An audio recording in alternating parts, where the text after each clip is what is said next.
help Israel at its darkest hour? To answer this question, we must first find the United States in biblical prophecy.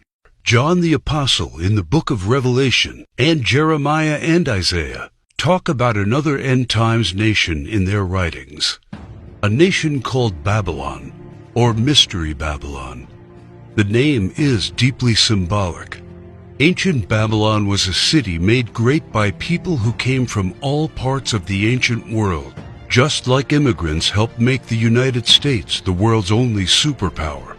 And because the prophets didn't know of the existence of the North American continent at the time of the visions, they called it Mystery Babylon. Some say biblical Babylon refers to ancient Iraq. But if that is true, why do the prophets see it as a nation surrounded by waters? O thou that dwellest upon many waters, abundant in treasures, where all who had ships on the sea became rich through her wealth, while biblical Babylon has plentiful access to waters rich in resources. Most of Iraq is a desert and has only a narrow stretch of coastline. Why do the prophets talk about pollution when in ancient Iraq there could be no such thing? Thou hast destroyed thy land. I have polluted mine inheritance, and have given them into thine hand. Babylon mounts up to heaven, and ascends above the heights of the clouds. These metaphors clearly reference a nation that has discovered flight. It is obvious that Babylon, or Mystery Babylon, can't be ancient Iraq. But the prophets have more to say about this end times nation.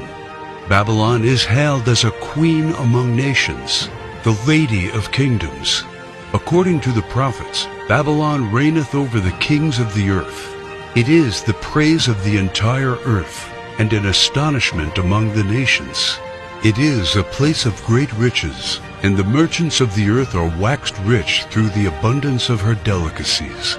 In fact, the prophets say clearly that should something happen to Babylon, all worldwide trade would stop.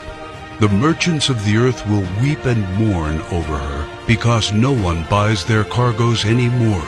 It is the #1 military power, and it's called the hammer of the whole earth. Isaiah in verse 18, chapter 2, talks about how Babylon's beginning would be unique and awe-inspiring.